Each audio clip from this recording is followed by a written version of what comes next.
What's going on, YouTube? I love having conversations with women who take the feminist point of view. Um,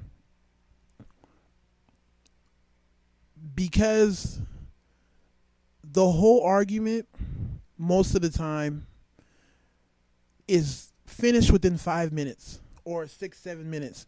Because what they try to do is they try to throw out a whole bunch of shames, right? Shames based off of things that you can help, and shames based off of things you can't help. Oh, well, men cheat, men are dogs, or you need to step your game up, or blah, blah, blah, blah, and X, Y, and Z. So all these things to hopefully make a man feel belittled or feel guilty based off of something that he did in his past. So what they'll do is they'll throw out a whole bunch of shames. Well, men do this, men do that, men do this, hoping that one sticks to you, hoping that one of those you did somewhere and you feel guilty about, and you go back and you retreat to some small hole and move on. And that's how they feel that they've won. Right? They don't know what they did, but all they know is, hey, I threw out a whole bunch of shame, so hopefully one stuck. And I love it because I get past that stage. Right? I'm the type of dude, I don't necessarily back down because, like I said, I don't live my life in shame or guilt. So there's really nothing they can throw at me that I'm going to feel guilty and not say anything in return. Yes, I've messed up. Yes, I feel shame. Yes, I feel guilt. But those are things that I address, and I'm not afraid to address. Right? You know, people try to shut you down because maybe you did something wrong in the past or you did something wrong currently. Right? And that's what the feminists like to do. Throw something out to shut men up. But I get past that. See, most men don't throw it back in their court. They just get shut down and they go hide. They have to go massage their ego.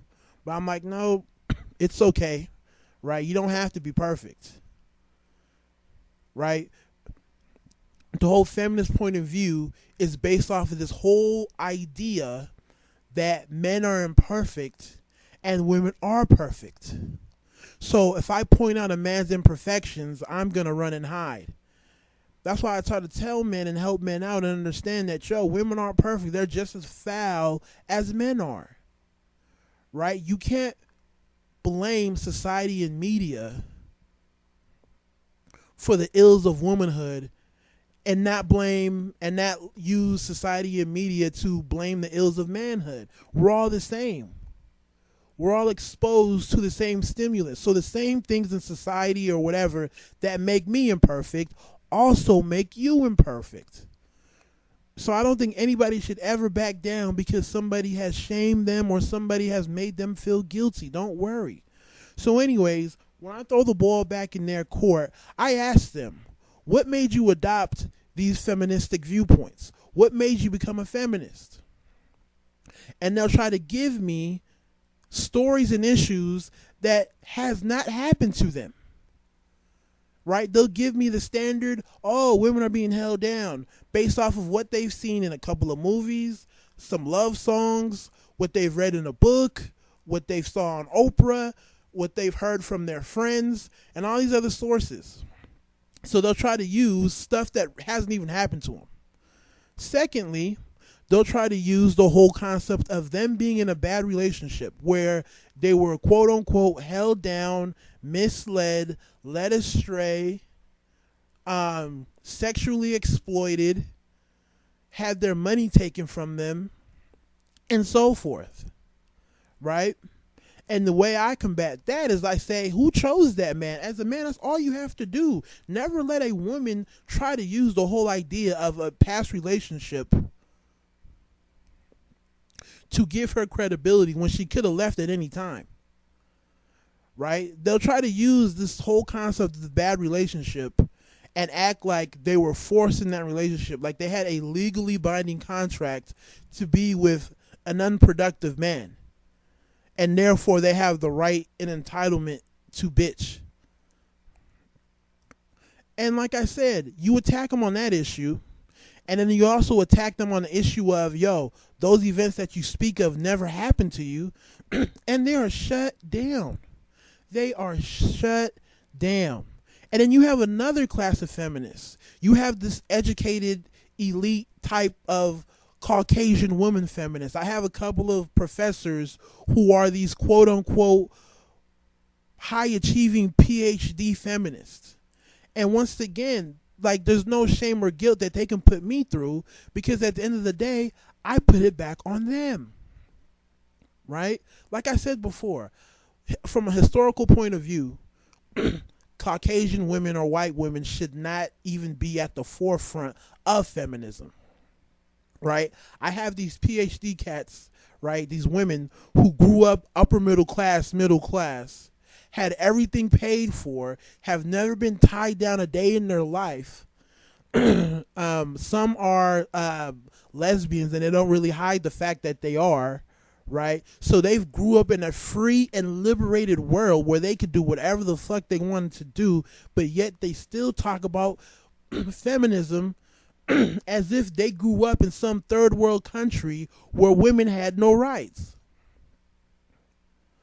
Right? So once again, I shut that shit down, because they can't what? They can't use personal experience to justify why they have this feministic viewpoint. So as men, we have to understand how to deal with feministic viewpoints and how to have these arguments and not necessarily just get shut down and feel stupid and inadequate. You have to challenge these women to see where they got this viewpoint from. Right? When I sit down and I speak to a chick from a third world country where there's constant female oppression, I guess, right, and there's all these different laws and regulations, then I'm going to sit down with that chick and we're going to talk about feminism. That's what I'm going to do. Because I feel like there'll be more so on some basic rights type of issues as opposed to this modern American feminist viewpoint where the women use events that didn't happen to them, and they'll use the whole idea of past relationships that, quite frankly, they could have left at any time to give credence to why they are feminists. So if you're a man, you should seek out these feminist type of women and challenge them. It's not about belittling them, but challenge them, because they challenge your manhood. That's the first thing they try to do, is challenge your manhood. And once you get past that point and you put the ball in their court, they crumble. You're never going to have a feminist argument one-on-one. They have to stick together, right? Because if it's on a one-on-one or small group conversation, you're going to destroy them. So try it out. Right? I don't feel like I'm a chauvinist, but like I said, at the end of the day, I just have a strong hatred towards feminism. I really do. I have a strong hatred towards it. So if you can combat it through argument, through logic, you should. And don't let the shame and guilt put you back in a box, because we're human beings. We grow because we feel shame and we feel guilt. That's how we become better. Take it easy. God bless.